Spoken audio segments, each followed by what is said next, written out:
अस्सलाम वालेकुम। आज हम डिस्कस करेंगे प्लांट सेल विद प्रोफेसर। लेकिन इस वीडियो को मैं 3 पार्ट्स में डिवाइड करता हूँ। पहले हम प्लांट सेल के इंट्रोडक्शन के बारे में बात करेंगे। सेकंड हम ऑर्गेनल्स के बारे में बात करेंगे जो स्पेसिफिकली एग्जिस्ट करते हैं plant cell, within plant cell. And at the end we will discuss past paper question regarding plant cell. So on your screen plant cell के इंट्रोडक्शन के बारे में बात की जाए।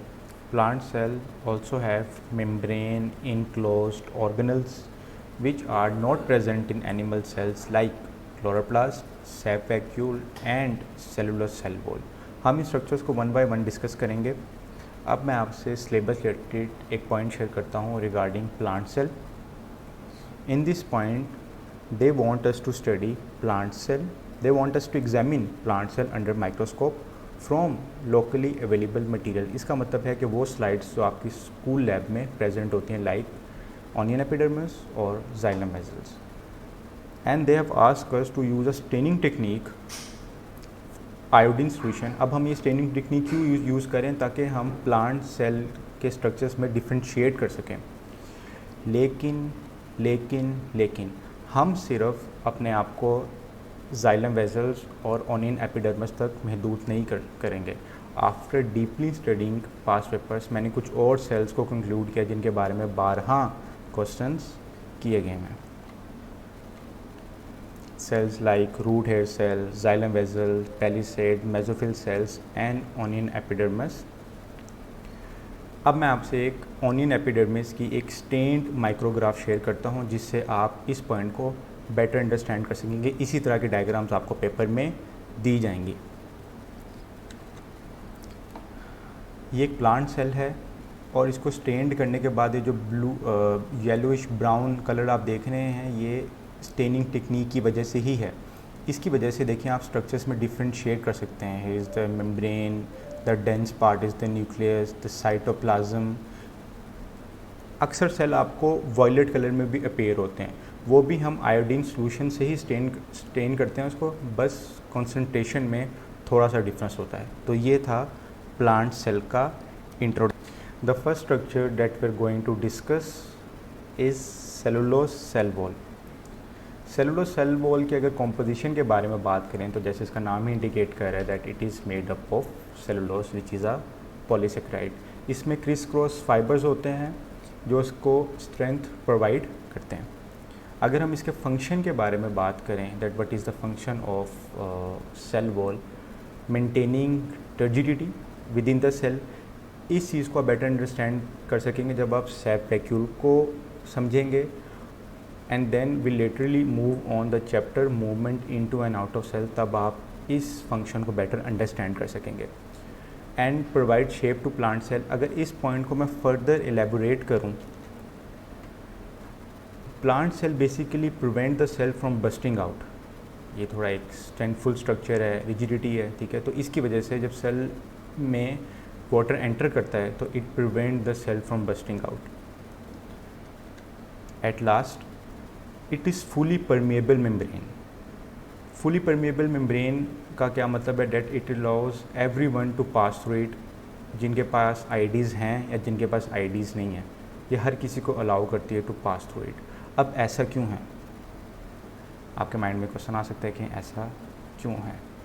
अब इस क्वेश्चन का आंसर के लिए मैं एक डायग्राम को यूज़ करूँगा, एक इलेक्ट्रॉन माइक्रोग्राफ को यूज़ करूँगा जिसके थ्रू आप इस क्वेश्चन को बेटर अंडरस्टैंड भी कर सकेंगे, इस क्वेश्चन के आंसर को बेटर अंडरस्टैंड कर सकेंगे। This diagram is of cell membrane. अब यहाँ पे आपको क्रिस क्रॉस स्ट्रक्चर्स दिख रहे होंगे। ये बिल्कुल परपेंडिकुलर होते हैं एक दूसरे से, परपेंडिकुलर टू ईच अदर, और इनके दरमियान बेसिकली जो गैप होता है वो गैप अलाउ करता है every large molecule to pass through cell wall. इसीलिए सेल वॉल जो है वो फुली परमेएबल है। At the end I will share a past paper question with you regarding cell wall on your screen. Describe the function of cell wall in a plant. 5 marks का question है। अब मैं चाहता हूँ कि आप video को यहाँ पे पॉज करें और ब्रेनस्टॉर्म करके खुद 5 पॉइंट्स कंक्लूड आउट करें, ठीक है। Just go with the practice because you are not in a test session के यहाँ पे आपके कोई मार्क्स लगेंगे. वीडियो को पॉज करें and then go toward the answer. I am gonna share the exact MS of this question with you. You can see on your screen. The first point we conclude is it is fully permeable. It allows salt and water to pass through it by diffusion. Any two from these points, it is tough, flexible, elastic, support the cell, keep it in shape, prevents the cell from bursting out. It creates turgor. Turgor is basically the pressure inside the plant cell created by water basically, and it keeps the cell upright. अब ये जो specific कुछ terms आप यहाँ पे देख रहे हैं and you may not be aware of this, so I have explained this in detail so it will be easier for you. So it's basically it's a question of 2008 October P2. The second organelle which we are going to discuss is sap vacuole. Vacuole of plant is called sap vacuole because it is filled with a liquid called sap which contain sugar solution, glucose, ions and other substances, waste material like urea. SAP vacuole भी एक membrane में enclosed होता है और उस membrane का एक specific name होता है known as tonoplast, and it is semi-permeable, allows only specific material to pass through, only those who have IDs. अगर हम सैप वैक्यूल के फंक्शन के बारे में बात करें specifically in plant cell, sap vacuole help create turgor pressure by taking in water which pushes the cytoplasm and cell membrane against the cell wall. अब turgor pressure क्या है? Turgor pressure is basically the water pressure inside plant cell. अब मैं आपको इसकी एक story सुनाता हूँ जिससे आप इस चीज़ को बेटर, इस पॉइंट को बेटर अंडरस्टैंड कर सकेंगे. Water move through osmosis into the plant cell, और प्लांट सेल में जो चीज़, जो ऑर्गेनल रिस्पॉन्सिबल है for storage of water is sap vacuole. Sap vacuole water को स्टोर कर लेते हैं, it get larger, largest into size, और जब वो एक specific space, more than a specific space occupy कर लेता है तो वो प्रेशर एक्सर्ट करना स्टार्ट कर देता है साइटोप्लाज्म पे. अब cytoplasm in response pressure exert करता है सेल मेम्ब्रेन पे, and at the end cell membrane exert a pressure on cell wall. तो टर्जिडिटी का बहुत ही मेन रोल है in maintaining the pressure inside plant cell, and that's how it support the plant. हम animal cell में vacuole के बारे में बात करें तो थोड़ा सा डिफरेंस है, there is slight difference. Animal cell have many small vacuoles, multiple vacuoles, ठीक है, and they are for temporary storage of substances. Temporarily इस पॉइंट पे आपके लिए थोड़ा सा कंफ्यूजिंग हो गया होगा कि प्लांट सेल में सैप वैक्यूल का क्या फंक्शन है और एनिमल सेल में वैक्यूल का क्या फंक्शन है. तो मैं इस कन्फ्यूजन को मैं 2 पॉइंट्स में क्लियर कर देता हूँ. मैं एक समराइज 1 लाइन आंसर आपको दे देता हूँ. The function of sap vacuole in plant cell and the function of vacuole in animal cell. अगर मैं प्लांट सेल के बारे में बात करूँ तो अगर इसके फंक्शन के बारे में, प्लांट सेल में वैक्यूल के बारे में बात करूं, तो अगर इसके फंक्शन के बारे में कभी भी क्वेश्चन आए, एक्सपेक्टेड पास पेपर क्वेश्चन आए, so you can answer this and you will get 1 mark. It stores cell sap and help support the cell. अब ये कैसे सपोर्ट करता है सेल को, ये मैंने आपको स्टोरी पहले बता दी, because of the turgor pressure that it creates, and इंशाल्लाह we will going to discuss more that in detail in the chapter movement into and out of cells. अब मैं एनिमल सेल में वैक्यूल के function को conclude out करूं, so you can say it temporarily stores water, waste like urea और other substance. एक RAM के तौर पे काम करता है. Temporary it temporarily stores the things like RAM. अब मैं आपसे एक माइक्रोग्राफ शेयर करता हूँ, स्टेन माइक्रोग्राफ शेयर करता हूँ ऑफ सैप वैक्यूल, ताकि आप इसको बेटर अंडरस्टैंड कर सकें। As you can see this structure is sap vacuole. अगर आप इस सेल में देखें तो ये आपको ज़्यादा क्लियर होगा कि दिस इज़ द न्यूक्लियस। आप देखें न्यूक्लियस बिल्कुल साइड पे है। हमें पता है कि प्लांट सेल में क्योंकि सेल जो सैप वैक्यूल होता है वो ज़्यादा स्पेस ऑक्यूपाई करता है, तो nucleus pushes towards the edges or sides. So as you can see on this diagram, the third structure that we're going to discuss, the third organelle that we're going to discuss is chloroplast. अगर मैं chloroplast की composition के बारे में बात करूं तो basically it contain the green pigment which is very necessary for the production of glucose by photosynthesis or light reaction. अगर मैं क्लोरोप्लास्ट के फंक्शन के बारे में बात करूं, so basically it converts light energy into chemical energy. Light means sunlight energy into chemical energy which is stored in sugars. Sugar means glucose, and we can say that it act as a solar panel, just like solar cells convert sunlight energy into electrical energy. Chloroplast में हमारे पास starch grains भी present होते हैं because after the process of respiration, process of photosynthesis, it create glucose but it didn't store it in the form of glucose. Plant glucose को glucose की form में store नहीं करता, बल्कि वो इसको एक डिफरेंट सैकराइड में कन्वर्ट कर देता है विच इज स्टार्च. उसमें कन्वर्ट करके उसको स्टोर कर लेता है और जब नेसेसिटी होती है तो वहाँ पे उसको यूटिलाइज़ करता है. अब एक और पॉइंट मैं आप लोगों से शेयर करना चाहता हूँ which is regarding the adaptation of plant cell, कि अल्लाह पाक ने किस तरह प्लांट को फोटोसिंथेसिस के लिए अडॉप्टेबल बनाया. Plant cell being transparent allows chloroplast to absorb maximum sunlight.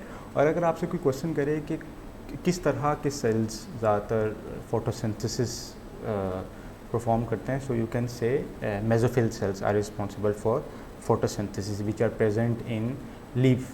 ठीक है, that is the reason the most leave you see is typically green in colour. Most I said, I didn't say all. ठीक है, अब मैं आपको ये fourth point के लिए आपके सामने एक वीडियो प्ले करता हूँ which will help you to understand that how plant cell is transparent, and the only structure that you're gonna see is chloroplast. So all the light gonna fall on that chloroplast. The maximum energy it gets from sunlight, the more output will get in the form of glucose.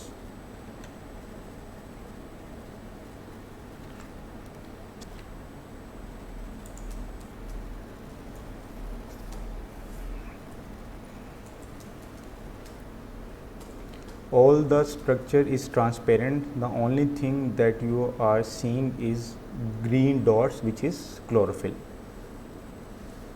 और आपको इसके अलावा कोई भी structure आपको visible नहीं है. ये अडॉप्टेशन है जिसके बारे में बात कर रहा था. That's how plant maximize their output. अब मैं आपके साथ शेयर करूँगा पास्ट पेपर क्वेश्चन और हम वीडियो के लास्ट फेज़ में एंटर करेंगे विच इज़ रिवीजन. सबसे पहले मैं आपसे एक स्पॉन्जिस मेसोफिल सेल की एक डायग्राम आपसे शेयर करूँगा. ठीक है, इस डायग्राम में उन्होंने हर स्ट्रक्चर को किसी लेटर से लेबल किया है. ठीक है, आप इस वीडियो को यहाँ पे पॉज करें और कोशिश करें कि जितने भी स्ट्रक्चर्स हैं यहाँ पे जो लेटर्स से डिनोटेड हैं, ठीक है, आप उन स्ट्रक्चर्स का फुल नेम यहाँ पे मेंशन कर लें अपने पास. ठीक है, and then I will share the question part with you.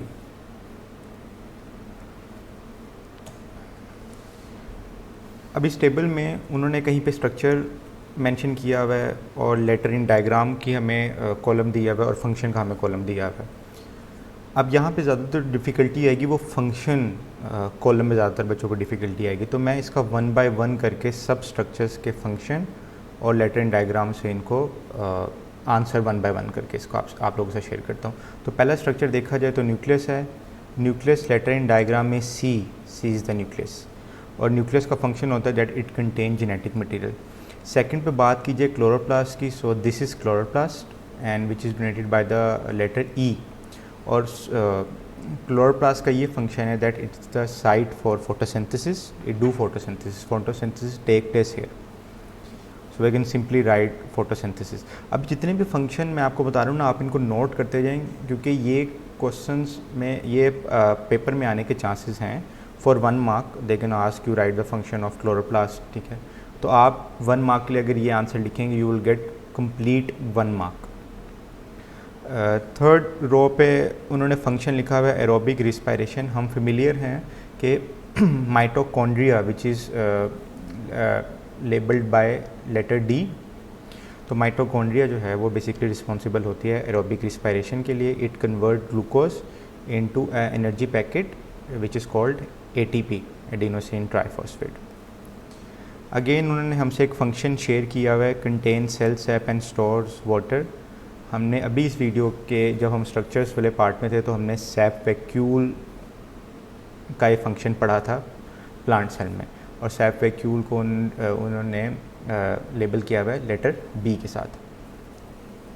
Eight last letter जो लेटर ए है उसे उन्होंने लेबल किया हुआ सेल मेम्ब्रेन को, the outermost cell wall को, the outermost membrane of plant. अब इसका जो फंक्शन है वो भी मैं आप लोगों के साथ शेयर कर देता हूँ। That cell wall maintains the turgor pressure, और ये टर्गर प्रेशर मेंटेन करता है with the help of vacuole के साथ और सेल मेम्ब्रेन के साथ। सिर्फ हम ये नहीं कह सकते कि सेल वॉल ही टर्गर प्रेशर मेंटेन करता है, और इसी वजह से सेल को एक शेप में रखता है, उसको बस्ट आउट होने से उसको prevent it from bursting out, और इसको स्ट्रेंथन करता है because it is a rigid structure, flexibility का भी एलिमेंट है, तो प्लांट सेल बस्ट आउट नहीं होता। अब मैं आपसे एक P1 का क्वेश्चन शेयर करता हूँ। Which diagram shows the position of the chloroplast and the nucleus in a cell. अब अगेन आप यहाँ पे इस वीडियो को पॉज करें, ब्रेनस्टॉर्म करें और देखें कि इसका आंसर आपका माइंड आपको क्या देता है। मैं आपसे इसका आंसर शेयर करता हूँ। The correct answer is C. अब सी इसका करेक्ट आंसर कैसे है, ए इसका आंसर क्यों नहीं है, अब ज़रा इस पर फोकस करते हैं। अब यहाँ पे आप देखें this is cell wall, this is cell membrane, ये सेंटर में आपको सारा साइटोप्लाज्म दिख रहा है, और ये जो स्ट्रक्चर्स आपको दिख रहे हैं उन्होंने की में लिखा हुआ है that the dotted the dark dot is chloroplast, और ये जो डॉटेड स्ट्रक्चर है, लाइन स्ट्रक्चर है, ये न्यूक्लियस है हमारे पास, ठीक है। तो अब ये देखें ये इसलिए नहीं हो सकता क्योंकि यहाँ पे ये वैक्यूल है और वैक्यूल के अंदर तो न्यूक्लियस नहीं होगा ना, तो this option is not correct. If you talk about B में उन्होंने वैक्यूल के अंदर ही क्लोरोप्लास्ट को शो करवा दिया है, तो ये ऐसा भी पॉसिबल नहीं है। सी में हम देखें we have cell wall, cell membrane, ये साइटोप्लाज्म में हमें क्लोरोप्लास्ट देखने को मिल रहा है, और यहीं पे साइड पे न्यूक्लियस है और ये सैप वैक्यूल है, तो ये ऑप्शन बेहतर है। अब डी को देखते हैं, then will conclude out. D में यहाँ पे सेल मेम्ब्रेन या सेल वॉल कोई एक मिसिंग है, ठीक है, एंड दे हैव यहाँ पे उन्होंने वैक्यूल भी शो नहीं करवाया हुआ, ठीक है, तो इसलिए हमारे पास सी ऑप्शन जो है वो हमारे पास करेक्ट ऑप्शन है। अब मैं इसके बाद आप लोगों से एक P2 का क्वेश्चन शेयर करता हूँ, और पहले मैं चाहता हूँ कि आप डायग्राम पे फोकस करें। अगेन एक प्लांट सेल की डायग्राम है, ठीक है।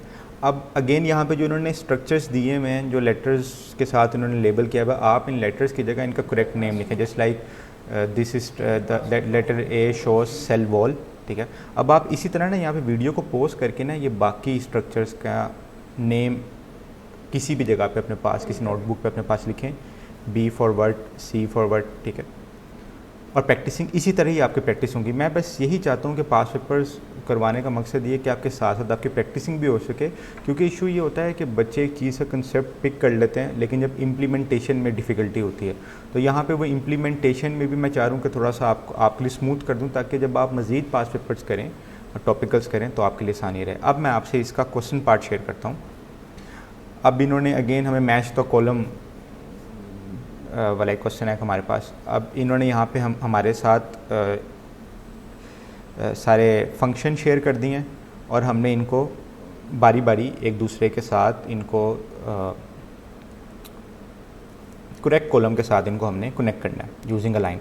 लेकिन यहाँ पे मैं लाइन की जगह ना मैं हर फंक्शन के साथ साथ ना उसका लेटर लिखता रहता हूँ ताकि मिक्सिंग अप ना हो, आपके लिए ईजी रहे। तो पहला है कंटेन द जेनेटिक मटेरियल। आपको पता है कि न्यूक्लियस का ये फंक्शन है that it contain the genetic material, तो न्यूक्लियस को यहाँ पे शो किया गया डी के साथ। नेक्स्ट की बात करें, controls which substance enter and leave the cell. तो सेल मेम्ब्रेन पार्शली परमेबल है, स्पेसिफिक मटेरियल को अलाउ करती है। किस मटेरियल को अलाउ करती है, किस सब्सटेंसेस को अलाउ करती है? वो अलाउ करती है न्यूट्रल सब्सटेंसेस को, like glucose molecule, water molecule and oxygen molecule. तो सेल मेम्ब्रेन को शो करवाया गया है लेटर ई के साथ। नेक्स्ट पे मूव ऑन करें, filled with sap to support the cell. अभी इस वीडियो में ही हमने देखा कि सेल जो सैप वैक्यूल है उसका एक काम होता है कि सैप को स्टोर करना और सेल को सपोर्ट करना। तो letter C representing sap vacuole. Strengthens the cell, ये काम बेसिकली सेल वॉल का है, तो सेल वॉल को शो कराएगा लेटर ए के साथ। ट्रांसपोर्ट नर्व इम्पल्स, ये इन्होंने कंफ्यूज करने के लिए यहाँ पे हमने एक हमें ऑप्शन दिया, लेकिन ये ट्रांसपोर्ट नर्व इम्पल्स इसका काम होता है, वो नर्व सेल्स का काम होता है। वो जब हम इसी सेल के टॉपिक में जब हम सेल स्पेशलाइजेशन वाले टॉपिक को डिस्कस करेंगे तो इंशाल्लाह वहाँ पे हम नर्व सेल्स को डिस्कस करेंगे। लास्ट, वेयर फोटोसिंथेसिस अकर, आप फेमिलियर हैं कि जो क्लोरोप्लास्ट है it's a site for photosynthesis, जिसको लेटर बी के साथ लेबल किया गया है। तो ये था जी कंप्लीट प्लांट सेल।